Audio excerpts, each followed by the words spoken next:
Welcome to Mental Health Monday. So good to be here with all of you this evening. Good to be here with you, Dr. White. Good to see you as well.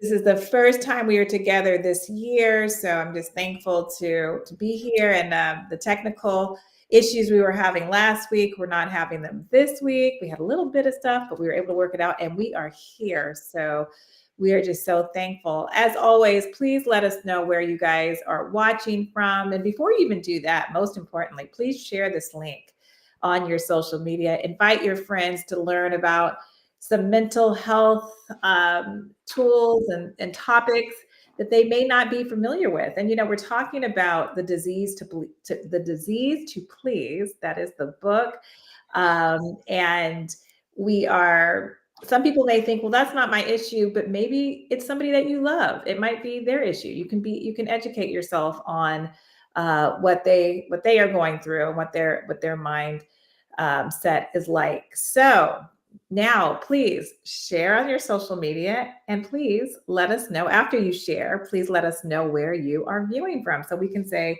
a special welcome to you. Absolutely. Yes. And we don't see Clint Ives, but we see Emily Ives. And I'm just assuming that that's your better half, Clint.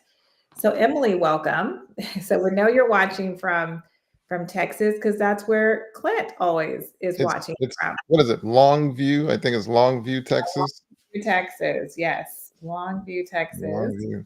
I see Ashley. Welcome, Ashley from Dillon, South Carolina. Yes, okay. And I see Bree Keys, which is like a daughter to me and to Ivor. So welcome. And she is from Raleigh, North Carolina. So we Oh, have okay. North Yeah. Carolina here, and she's a member of the Living Manor Church. So we are happy to have you here, Bree. Let me guess. Brother Tennessee is probably from Tennessee. I don't know. You could assume that. All You right. could assume that we're not. We don't know it for sure um, if that's where you are from, Brother Tennessee. But welcome. Good to see you here. Mhm. We have Cherise from Virginia. So Absolutely. welcome. Good to see you. Um, yes. So thank you guys. And we have Marie. Did you already welcome Dee Jones because she's from Monroe, Louisiana? No, I didn't welcome D Jones, but welcome D Jones. Yes, welcome to Mental Health Monday.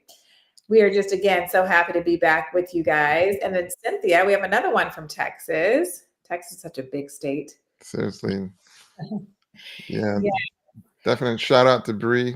Um, Yes, yes, yeah, and I'm loving the topic that you're gonna discuss this evening. I get to interview you. On the book. okay, okay, Dr. White. Yeah, well, I love this topic too. I do. Yeah, yeah. Just because I see so many clients that deal with this. There's more, yeah, I see a lot of people who deal with this. And we're gonna go deeper into that. But we are looking into the book Yeah. The Disease to Please. And so this is talking about being a people pleaser. And we're going to talk about what that really looks like. But this is by Harriet Brachier. And if Mhm. you're pronouncing her name right, she has her PhD. She's a psychologist. And so she breaks this down. And, this topic is one of those topics where people may have this issue, the disease to please, meaning like being a people pleaser.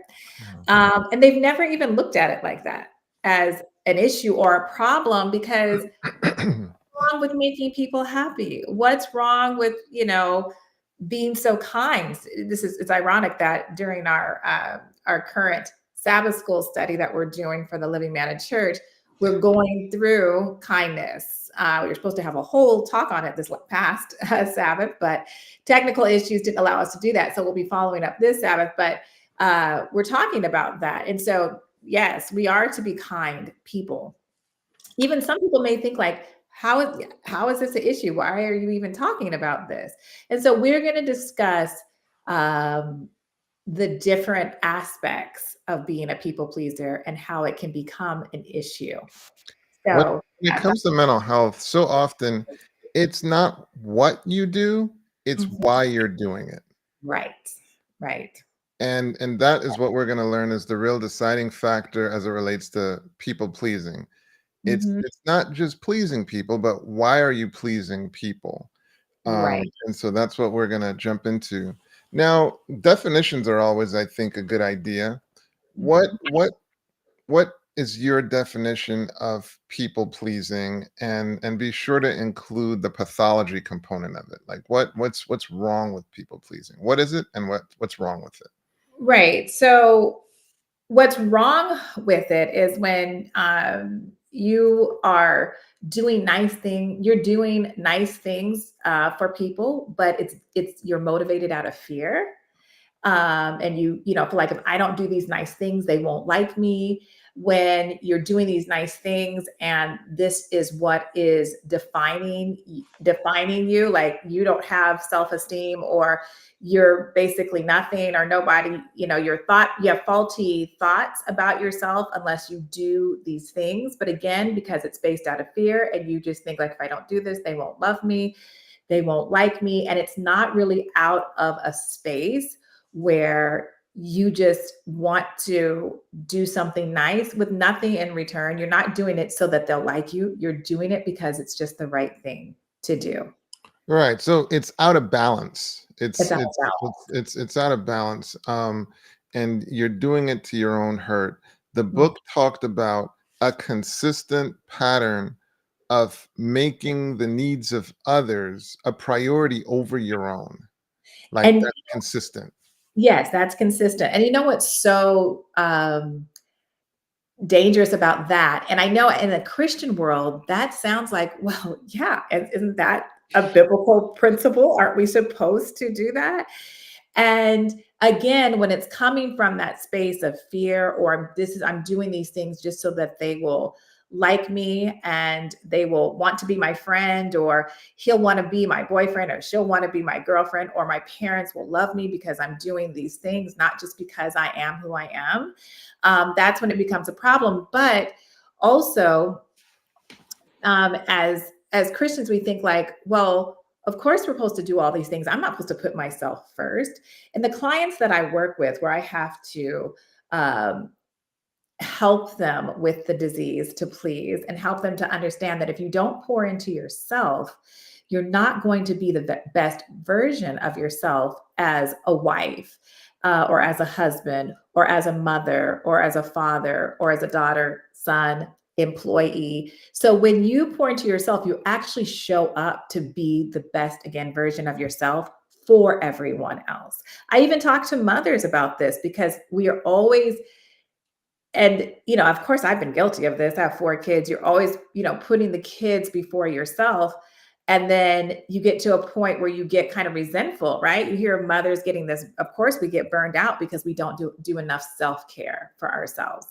And so when you're always putting other people before you, it's good to do nice, kind things. But if you're not taking care of yourself, you're not nurturing yourself and meeting your needs. You're not able to set boundaries. So again, you can show up and be the best version of yourself. We have a Yeah, question. phenomenal. So of course, greetings, Clint. Definitely, I feel like this is a reunion. Um, but Clint asked, "What is the limit for putting others first? What is the limit?" So, in other words, when is it appropriate to put the needs of others first? Hmm, that's a really good It question. is a really good question. As long, okay, again, if your basis, if for you, okay, if you're afraid to tell the other person that is asking you to do or put them before you, if you're afraid um, to say no to them, because if you're afraid to say no, then that's an issue. If you're not afraid to say no, and you actually have the space and time to be able to do something, you've met your own needs, you've met your needs for your wife, or for your husband and your children, then it's okay to put somebody, to say yes to someone, as long as those your needs are met. And I think the question is, putting them first before yourself? Is that what you're saying? What is the What's the limit? Like, I think it's, in other words, when is it appropriate? And I think what you gotta explore, Clint, is the why. Why are you putting them first? As a right? physician, what is the oath is literally, my patient will be my first consideration, will be my first consideration. So talk about putting others first. The tradition of medicine is that we put the needs of others first. We put the Mhm. needs of that patient first. And I tell you, um, if the expectation is that I'll be loved because I put this person's need first. I'll tell you right now, the setting where I work, like, you would be deeply disappointed. It's got to come from a place where it's clear I feel like this is the right thing to do, and I have to recognize it's not like this will necessarily even be valued. So I have to have the internal fortitude to recognize I feel like this is the right thing, and I'm doing it because I feel it's the right thing, and not because I'm expecting that their response is going to validate me. Mhm. Because we have tons of, and I'm sure you have the this as well. You have patients who don't necessarily value your sacrifice. Right. Yeah, of course. That can definitely happen. But especially I mean, in our field, why not? And dealing with mental health, you have to be able to set those boundaries because we um, take on so much listening and hearing other people's issues and problems that we have to do self care and pour into ourselves so that we'll be able to withstand listening to that at the length that we do each and every day. So it's just so very important. But we have another question. Um, Ashley if our asks, go ahead. You want to Yes, read it? Or you want me to- if our example is Jesus, and he often worked to exhaustion, caring for others at the cost of himself, how does that square with self care? That's You a want very to good take the first stab? Or you want me to take the first stab? one. Yes. Okay. So, Jesus did, but okay, okay. So do you remember? I'm not giving proper, I can't quote the text, but you remember when Jesus said, "Come and let's go rest for a while." Like he had to take some time off to recuperate. So he did not, that's a principle. Jesus was teaching us, like, yes, I'm out here doing ministry, I'm healing people, I'm, raising the dead. I'm doing all kinds of stuff, but there's a time where I need to go and do self care. And there was time that he needed to just go spend with his father to rejuvenate. And that is what the self care should look like for us as well. So he could go back out and do what he needed to do. And eventually, the final event of what he did for all of us, and that's dying on the cross. But he still had to, even Jesus had to take some time out and not take care of people's needs and take care of his own needs. Here in Southern California, there's a revered pastor, former pastor at Mount Rubin Seventh-day Adventist Church, and his name was Pastor Curtis Fox. Mhm. And you know a pastor's good when you can literally remember one of their sermons. And Mm, one of his sermons was entitled, The Greater Call, The Greater mm, Call. And mhm, he talked about that scenario that you just mentioned, Sister Tante, where he said, um, God had sent out the disciples, the apostles, and they were healing and doing awesome things. And then they came back to him and they were so excited. And his call then was, come aside and rest a while. Come yes, aside and rest a while. And he entitled it The Greater Call. So it's like God calls us to go out and do X, Y, or Z. But mhm, then could it be that the greater call is come aside and rest a while? yeah, Very, very profound sermon. But I would say the key thing, Ashley, and this is so essential, Jesus's steps were ordered by God. Yeah. Jesus's steps were ordered by God. So if Mhm. God's orders lead you to a cross and a crucifixion, that's one thing. The problem becomes when we are taking our own steps to a cross God didn't ordain for us. Right. That's the problem. That's when it becomes a problem. And so that's why it's so critical to investigate the why of your behavior. Why Mm, are you doing it? And mhm. I think it's incredibly surprising the why so many of us give into this behavior of people pleasing. Right. And the why is really interesting to me. And so maybe we'll take a question or two before we get to what are some of the reasons why we people please. You might be shocked. Right. I don't know if we have another question or not. I think, okay, when one pops up, I do just want to look at what the author of the book, The Disease to Please, she breaks it down into like a triangle into three groups. So people who deal with this and battle with being a people pleaser, she breaks it down into the mindset and to habits and feelings. So when it comes to the mindset, she talks about they have distorted ways of thinking, distorted ways of thinking.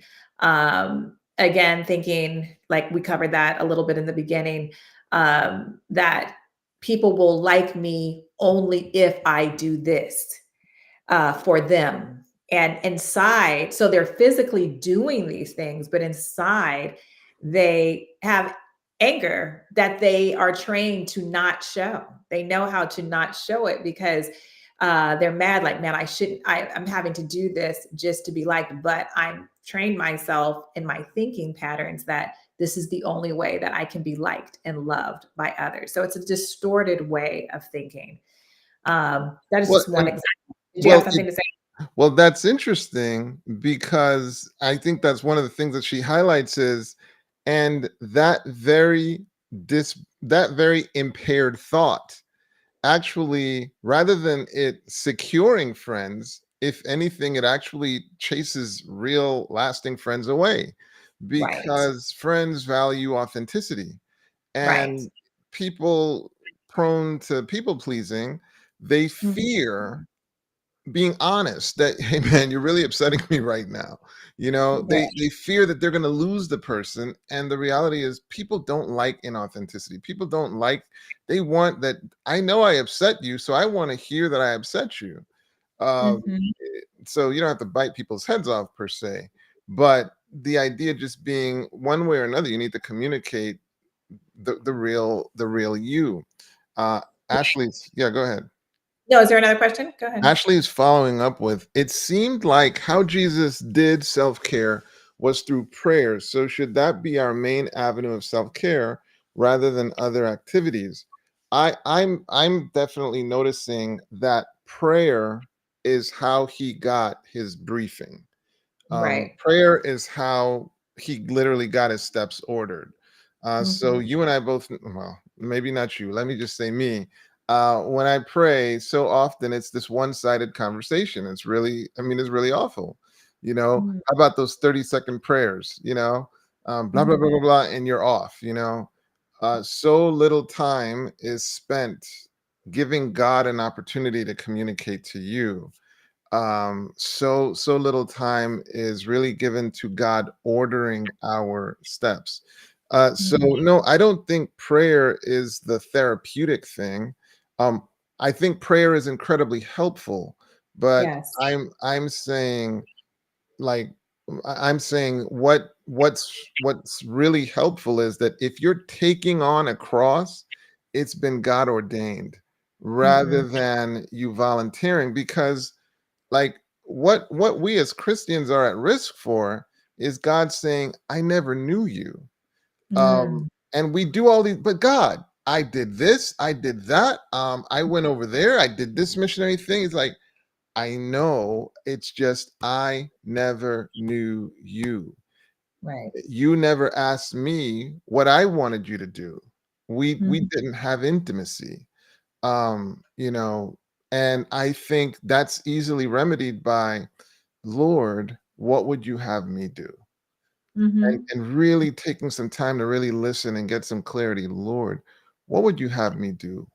Mhm. And then if it's, if you're asked to do this difficult thing, then, so be it. Um, Mhm. but no, I think relaxing activities actually are actually recreational activities.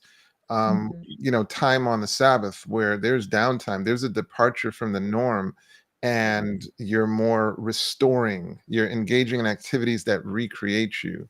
Mhm. Meaningful time with loved ones, meaningful time doing the things that you enjoy. And again, that when you engage in those activities, it recreates you. Prayer can have a component to that, but I Yeah. really think the prayer is important for ordering our steps. What were you going to say, sis? Mhm. No, I agree with everything that you just shared. And so quality, I mean, not quality time, sorry. Just pouring into yourself or self-care is going to look different for everyone. But like you said, prayer definitely, I mean, is definitely plays a part in that. I believe that starting your day um, in devotion with God is self care, and so prayer and just even being like I want to say meditation because you said like it's a 30-second little quick one-sided prayer, but when you meditate on God and His Word. It's like you are just allowing the Holy Spirit to minister to you when you're just meditating on his word because his word is speaking to your heart, right? So that definitely can look like um self-care as well. And then outside of that, like Dr. White was saying, there are other activities that are also self-care, going on a walk, taking time to just exercise. And I'm speaking to like, let's just say you're a very busy mom with little kids. You don't even take time to uh, to do that self-care and take care of yourself just by going on a walk, just like a 20-30 minute walk. I mean, that could be self-care pouring into yourself and putting that 30 minutes to yourself before you go do something for somebody else. Don't forget about yourself. People pleasers are nice to everybody else and they're not always nice to themselves. Wow. Oh, you could say that again. You got to say that again. People pleasers are nice to everyone else, but they are not always nice to their self. And Isn't they that almost something? are, yeah, they self-sabotage themselves thinking like they don't have, they don't have to put themselves first or do something for themselves and put a boundary down before they do something nice for somebody else. They think that that is bad. They think that that is they've trained their faulty thinking, their distorted thinking tells them that that is bad. It's almost like the command that light is brightest at the source. No, let us be light. We're called to be light. We're called to be salt. And isn't it Yeah. interesting when you see people who are nicer to the outer environment than Mhm. their inner environment? Like you'll get, sometimes, religious people who they're super nice to the congregation, but they're horrible to their own families. Oh, Like, yes. no, Yes. light is brightest at the source. It should be your family that experience the most love, and then it propagates from there. No, not Yeah, not the other way around. should not be But that way. anyway, Very good analogy to prove this as well. Yeah. yeah, Taking care of yourself first. Yes. I mean, a yeah, lot of, yeah. Well, we don't, that's a whole nother topic, but topic. it would be nice if ministers take care of their families first and be the light there first. And then the congregation, the church gets the secondary. Yeah, Still a so wonderful light, still a great love and light and work, but the family should be coming first or getting it first. absolutely. Go ahead. There's Deborah another question. Hailing. Deborah Hailing said, "Would you say that church has contributed in a negative way in us as Christians not taking care of ourselves because we all were taught to put others first from our church leaders?" Um, I won't put this on the church, uh, because when you talk about the church, theoretically, the perfect church is perfect. What is really the entity of the church, what's really designed by God, is flawless. So when the things that we want to ascribe to the church, really, it's usually the perverted or the warped version of what God created. So I won't call it the church, but what I will say, Deborah, is that we, in this busy world, we enjoy convenience. We like what's easy. And to learn what God would have us do, it takes time. It takes patience. It's God, are you up there? I'm waiting to hear, and it takes time. It takes you really getting clear and giving it time. And so, what we would rather do is, well, let me use my own brain. Let me see. This is a nice thing to do, and this is a nice thing to do, and this is a nice thing to do. And let me do those things, and let me presume God would have me do those things. And then sometimes when we've chosen a bunch of stuff and it's burning us out, then we blame church. And Mhm. the reality is, yes, you are doing things you think are appropriate, but you weren't necessarily directed by God to do those things. Or to Okay. do that, to do You it without putting, just a balance, not being balanced, not to quite do it like that without putting boundaries. right. So again, it's why. It's why. And so we sometimes have been in the culture. We've gotten into this culture of we want to do nice activities without figuring out, is this what God is directing?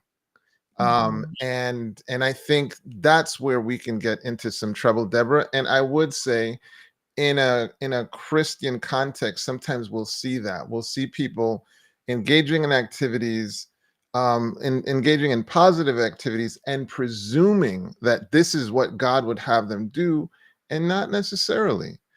Sometimes it might be one less activity, and instead, hey, maybe some investment in the marriage would be a really good idea. Investment in the kids might be a really good idea. Now, sometimes that's not as popular, but maybe that's the real vineyard God wants you to really pour into. So it's a great point, Deborah. I'm just careful about what I ascribe to the church, understanding that what God set up is perfect, and very often we pervert it, and we're left with perverted vestiges of what God set up, and so now we're inclined to you know, describe it as God's when in fact, nah, but this is not how he set it up. So just want to clarify that. Right. Or we're modeling what we see in other human beings not setting boundaries. So we're like, oh, okay, they work endlessly um, for the church and not pour into themselves. So I'm going to do the same thing. So I guess I see what you're saying. It's not that the church promotes for you to tear yourself down or not to take self care or to not ever say no. But what we're doing tonight, I can't say these type of understanding is taught to make people to feel safe enough to be able to say, okay, well, I need to put my family first. Does that make sense? No, it makes perfect It's sense. spoken about from the pulpit first, right? Make sure like, hey, we want you to serve in these positions. We want you to volunteer here, but please make sure that you and your family are taken care of first before you even pour into to others and for what the church what you would like to do for the church. And part of the issue is when things are run by volunteers, it kind of puts you in a desperate situation Mhm. where you're taking whatever help you can get theoretically. And so sometimes the message is not propagated as powerfully as it should be. You know what, guys? Please make sure things are good at home, because one of the strongest contributors that you can actually make to the church is a strong home. Like that's a ministry. A Yes. church filled with homes that are really strong, they're going to definitely contribute. They're going to contribute in every sense. And a Mhm. church where all the relationships are falling apart, that's going to hurt the church ultimately. Yeah.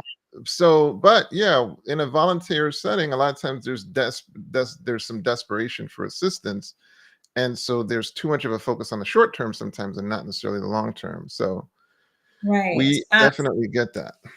Something else that Dr. Brachier discusses, she says, she talks about how childhood experiences can shape people pleasing behaviors. For example, children who grow up in environments where love, acceptance, are conditional, often learn to please others to gain affection. Yeah, and you kind of connect it to trauma, because they're behaving out of fear.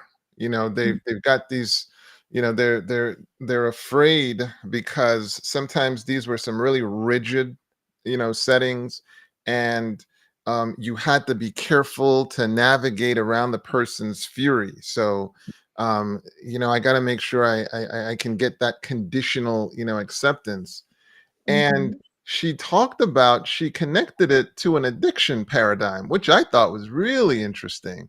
So some of the principles for what makes something addictive is when there is not only benefit. First of all, there's a pattern to make something addictive. Like you do it this time, you do it this time, but there's no reward. You do it this time, now there's a reward. um, Mhm.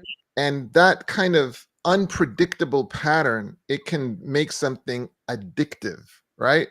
Yeah. um, Yeah. Another little twist to that, though, is I don't know if you've ever, like, this happens when you eat stuff a lot, like I don't know if you've ever eaten something and it blew out the back of your head, where you're just like, whoa, that was way better than I thought it would be. Never um, heard that term before. It blew out the back of your head. Like like it it was so was just so good, it was like just that like powerful.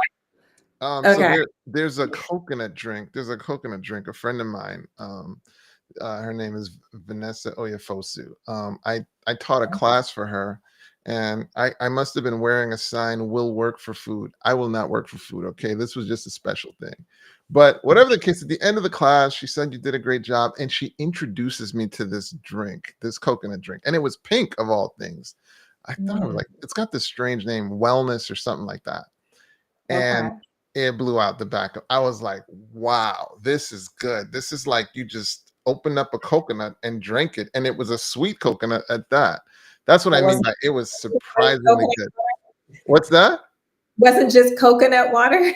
It was coconut water, but I don't know their distilling process or how they get the coconut. It's out of Very this world. It was just, but surprisingly so. Like, you weren't expecting it to be that good. Well, needless to say, she started me on an addiction run. I had to get rehabilitated. the I'm totally coconut. joking. I'm totally joking. Okay. But I think but so. what's that? What's that? Being honest, I think you were addicted to it. I gotta be careful sharing stuff with Sister Sunday. You just telling we're on. You're just telling the world if they tune into this. But Um, she was especially high, but the author is especially highlighting the unpredictable nature of this positive feedback, and right. how before you know it, it's hardwiring you to Mhm. engage in this people pleasing pattern to the Yes. detriment of your well-being, Mhm. and to where you don't form those relationships you're actually wanting to form. You're doing this stuff to please people so they'll be your friend, when actually Right. it's pushing them away, right? Right. You Right. want to be able to set the boundaries that you set. Some people will stay, and yes, some people will go, but guess what? They probably needed to go anyway. And the thing about that is, and what hurts the people pleaser is deep down, because they have their thoughts are distorted, even though they have these people in their life because they are doing all of these nice things for them, in the back of their mind or in their distorted thought process, they're just thinking, they don't really like me, they only like me because I'm doing nice things. And that just, the self-esteem, for the people pleaser person, can just go downhill from there, just because they just don't have confidence or believe that these people really like them for them. But then they're already on the cycle and they keep doing it. It's like, I have to do this. It's the only way I'm going to have people in my life. None of that is true, but that is the negative distortions and thought process that people pleasers can tell themselves, I, and I that think is where it's dangerous and not good and healthy. I think the crazy thing that hopefully the viewers are picking up is how you can engage in behaviors and not know why you're doing it. It's Right. like you can have you can just be doing this thing, you barely recognize that this is what you're doing, and you don't even realize why. And then Mhm. further, you don't realize that the very thing that you're doing is minimizing you getting the outcome that you want. And Right. people are so prepared to trivialize mental health. But I hope you guys are getting the powerful dynamics that will drive our behaviors, and we're not even aware of it. We don't even understand where it's coming from. So I Mhm. hope you're really getting that this is not Christian behavior, people pleasing. This is not Christian behavior. Sometimes Right. what God is literally calling you to is maybe to set a boundary and let that Right. person know, no, you're being inappropriate. This But is please, the Samaritan what's that we're that? talking. This is not the good Samaritan that we're talking about. This is not the Good Samaritan. The good This is not the Samaritan Good Samaritan.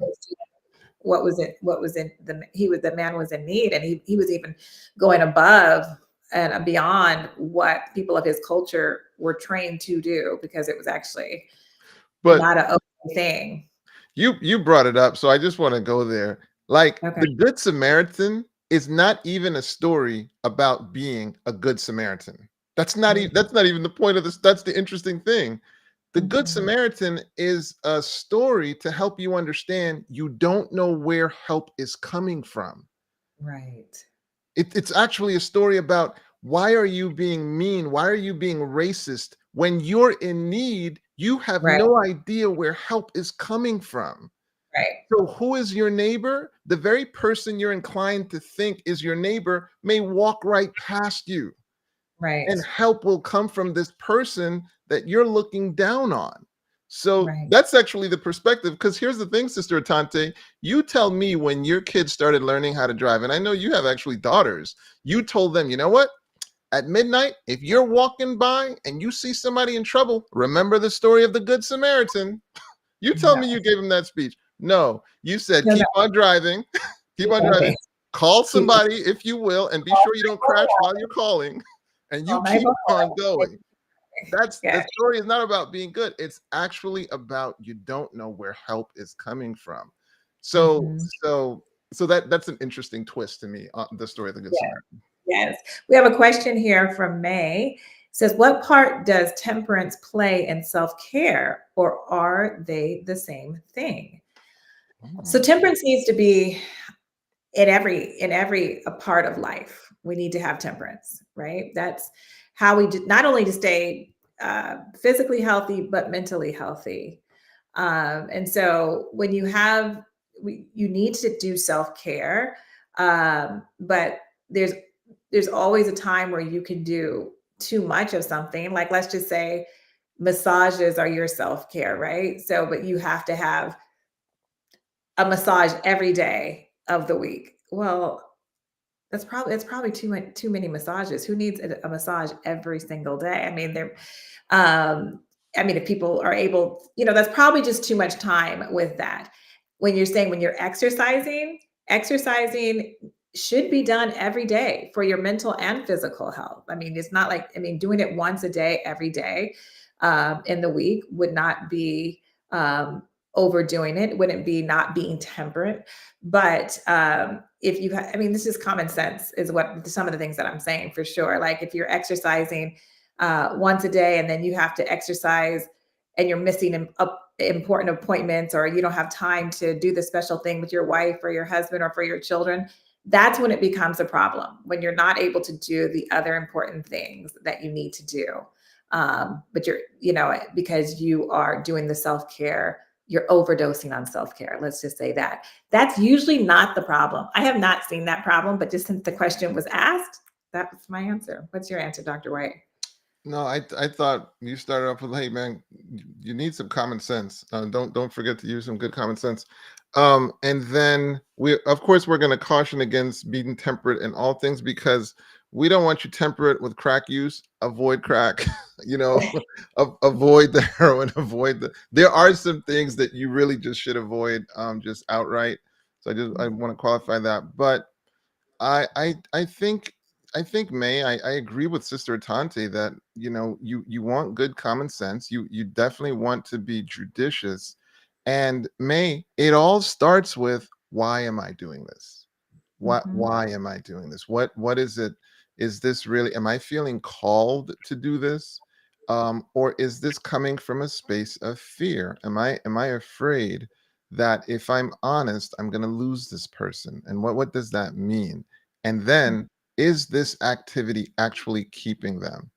I was listening to Charles Barkley, who mentioned that, uh, I guess it was another NBA players who, I guess they were spending some time. It might have been at the Olympics, and the family member said, "Hey, I got to go back to work." And he's like, "Wait, your son? They just got this huge contract, and you got to go to work?"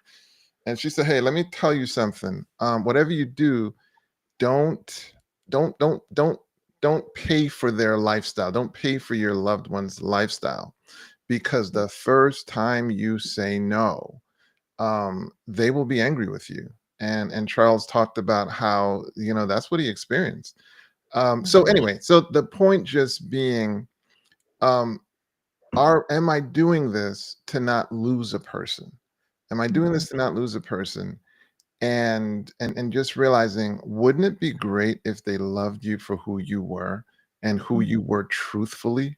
Like, Mhm. how cool does it feel to, like, look around and see that the people around you are around you for being the real you? It's like, man, that's really cool. Mhm. And how painful is it that the people who are around you are around you for the fake you? Like, I mean, that's Mhm. painful. And you know what? You might not want to acknowledge that consciously, but there is no lying to your subconscious mind. On Mhm. some level, you recognize this twist, and your body won't like it. You won't like it. Right. Yeah, we have a question. Ashley is back with another zinger. How do you navigate those toxic, conditional relationships? As a child, my mother was severely emotionally and physically abusive with her love. Now, as an adult, how do I not try to please her? How do I not try to please her? Sounds like some counseling would be a great idea, Ashley, Sure. because I think what we're highlighting is these dynamics are so invisible, so imperceptible, so hard for us to make sense of by ourselves. And I think this is where some good therapy is able to now have you see what the dynamics are and then Mhm. apply it to your specific situation. So, for example, I have no idea how old your mom is, but what if she's in this state now where she really and truly does need a lot of support? Now, Mhm. imagine if I made the mistake of telling you, you withdraw your support, honey, when in fact that's what she might really need. So, this is where good therapy can actually understand the dynamics in your situation, help you better understand them, and then effectively apply it to your situation so you get the outcome that you really want. But that's a great question, and without fail, one of the things that trauma does is it surrounds us with dynamics that we cannot often make sense of, and it positions us for outcomes that we actually don't want. Mhm. Yeah, I had a client who came to me for stress, and and as she introduced herself and her situation, we got to the bottom of it, and it was the stress was because she was a people pleaser. Hmm. She was an Hmm. extreme people pleaser, so she's trying to be the most amazing mom and the most amazing wife, and still cannot say no to all of the outside sources that are pulling on her. People pleasers have a difficult time saying no. They very rarely ever say no, and they avoid conflict like the plague. Like they will say yes to something just to avoid conflict, or just because, again, because they're afraid based off of fear, and they won't say no. And I gave her an example. I said, I just asked her and I said, okay, because she has a hard time saying no. And I said, well, I want you to do a session on Saturday night at 9 p.m.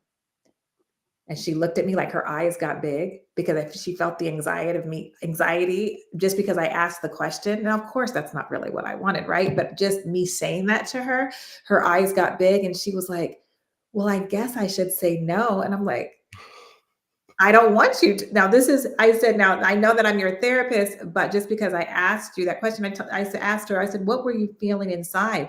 She said, I just couldn't, I felt that I should not say no. And that is what she tells herself every single time Well, that somebody hits her. And then she's coming into therapy because she's so stressed. It's causing physical issues, of course, emotional issues. It's because she doesn't know how to say no. And she's a people pleaser, but she never looked at herself in that way. that is so profound. And McDonald, by the way, that's a phenomenal question. We're coming to you right this instant, but um, so you know that I'm passionate about burnout, right? Super passionate Mhm. about burnout. The Mhm. founder, the father of burnout is a gentleman by the name of Herbert Freudenberger. And Mhm. so he has a book on burnout. Guess what is at the beginning of burnout? Guess what is at the beginning of burnout? Noble aspirations. Noble aspirations. I want to Mhm. be the best mother ever. I Yes. want to be the number one worker here. I want to be the best physician on the planet. Mhm. Over I want to be the best athlete, whatever it is, at Right. the center and at the crux of burnout. Noble aspiration. And that doesn't mean you're all going to burn out. Have these Mhm. noble aspirations, but make sure you also get the support that protects you from burning out. But Right. I just want you to see how these noble and overarching aspirations actually put us on a dangerous path. So make sure that you get the support you need so that you don't burn out. But I just thought that was super intriguing. All right, Mr. McDonald, H. McDonald, could you talk about people pleasing versus codependency? So, in this segment, we have defined people pleasing, and we mentioned it's this chronic, consistent, penchant inclination to always putting the needs of others first. You don't feel as if you are entitled to have your needs prioritized. That's the Mhm. essence of people pleasing. Mhm. Contrasting that with codependency, where you're doing for others what they could do for themselves. Right. You're doing for others what Mhm. they can do for themselves. Codependency is a dynamic you often see with families dealing with their loved ones who are addicted to something. And you'll see things like, okay, I can strap them down to the bed, you're not leaving the house, and where are you going? And you get this kind of feedback and kind of this thought that I can control you, I can Mhm. take the choice of you doing this drug out of you. It's Right. trying to do for someone what they need to do for themselves. um Yeah. so that's the difference with codependency. It's really driven by fear. It's like you love this person, you see that they're destroying themselves, and so you really want to take away from them the ability to make that choice. Now, here's the reality. During treatment, there's an important part of treatment where often the person is in a setting where it's strongly discouraged that they leave, because it's an understanding that, hey, you're at a phase in the illness where you need this level of support. But Mhm. I'll tell you what, family are often not qualified to implement that kind of stuff on their own. They need professional support so that they can be sure that what they're doing is actually therapeutic. But you will see this dynamic where at times we are trying to do for someone what they need to do for themselves, and that's a core component of codependency. But it's fear-based. You're afraid of this outcome, versus with people pleasing, you're afraid of losing that person, and so it drives you to engaging in behaviors to please the person. So that's the difference with the two. Because people pleasers also struggle with abandonment, like they don't want to be left alone. And so they will do whatever it takes to what they think can keep somebody. I want to say Or Miss Hattie said that was H. McDonald. That was Miss Hattie. And so Oh, okay. she just Okay. wanted to Thank you. clarify Got it. Hattie. But, Thank you, Miss Hattie. DJ, what are some ways to say no but still maintain the relationship? And I love what Clint said, because he's been watching this program for a while. Thank you, Clint. Learning how to say the beautiful no. I love to teach clients that, to learn how to say the beautiful no, because you can say no in the most beautiful way, and it's kind and respectful, and whoever you're saying no to, they know that you authentically really love them, but you have to say no. Because people think to say no, it has to be mean, it has to be ugly. It absolutely does not. There's a beautiful no, and I got Yeah, that Clint. from Dr. Whyte. Yeah, Clint, stop stealing our thunder, man. No, I'm totally joking. No, it's so refreshing to see how closely Clint listens. We love it, man. That's why we missed you so much. Um, we didn't know how we were going to do the program without you. But D, so just some quick pointers about the beautiful no. The knee jerk is, I mean, we would encourage this, like, try to stay away from just knee jerk yeses. You know, Right. um, an important part of the beautiful no is learn what's being asked. It's get really clear on what are this person's expectations about fulfilling this task, because what you're demonstrating is you care. You're demonstrating that you really want to see where this might fit into your slot, so that Mhm. ultimately when you deliver that beautiful no, when I've reviewed it, I've listened to you, I've really scanned to see where this would fit in my schedule, and currently at this time there is no place, but I care about you, and that's why I took the time to really think about it and see where it, as opposed to no, no, no, no, no, no, no. As Right. humans, we will need each other, and so at some point you might get a beautiful no. And so of course that's not, so that's why it's just so important for you to take some time to really see, is this something incongruent with what I can do at this time? And if Mm, it is, be honest. Be yeah. honest. Again, we can't really advise you because we don't know your specific situations, and I don't want a bunch of you losing your jobs because you gave your boss the beautiful no. Like, that's why it's so important to really know what are the specifics that you're dealing with. But these Mm, are some general principles that you can partner with your healthcare team to figure out how you apply it to your life. And right. Clinton said, children certainly need to hear the beautiful no and the ugly yes. Don't forget the ugly yes. Um, don't forget the ugly yes.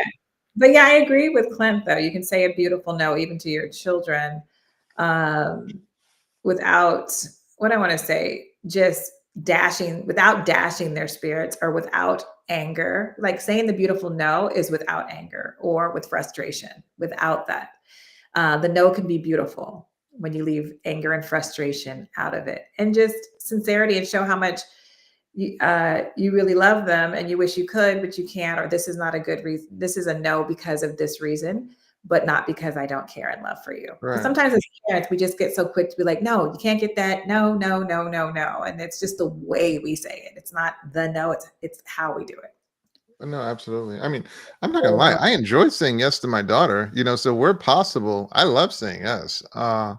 Where you can, when you Right. And, can. and I think that sets it up for when I finally say no. I mean, she understands. If he could, he would. And that's what my dad used to say. He's like, if I could, I would. And he's like, but I can't. And he would just always say that. And I knew, because he always did say yes a lot of times. Yeah, it's like, this is fun.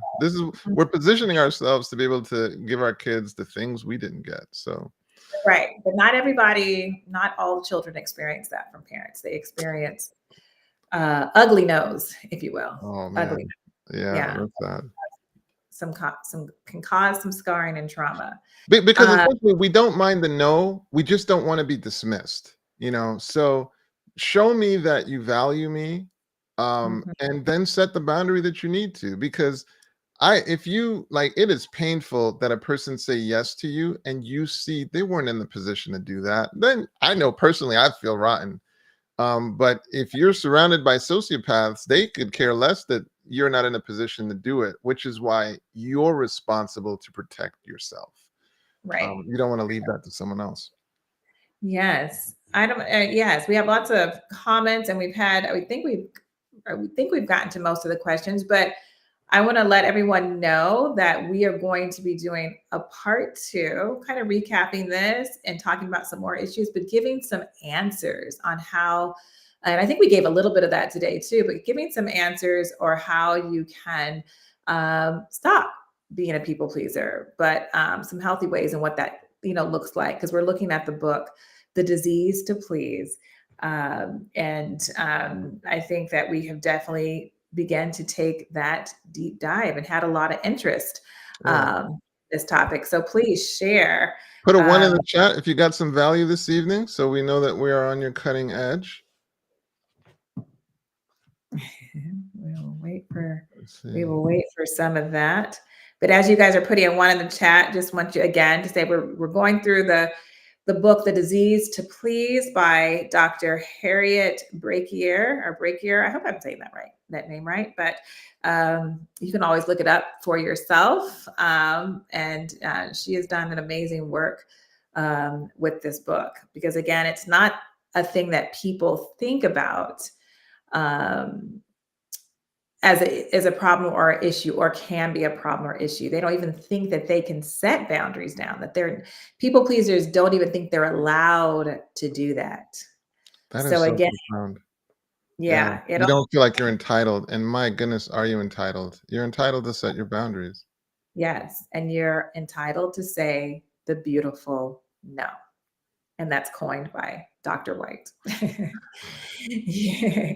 You are allowed to do that. So, all right. Yes. Well, we want to thank you all for joining us. So good to be back with you. So next week we will do a part 2, go in a little deeper, and also just give you some hope. If you're really struggling with this, or someone that is, we're going to give you some hope and ways that you can deal with it. But always, if you feel like it's something that you need to go talk to a professional mental health provider, you could talk to them about this. Definitely seek out a mental health provider in your area. So Absolutely. Till next again, time. And thank you guys for the 1s, because we definitely want to be on your cutting edge.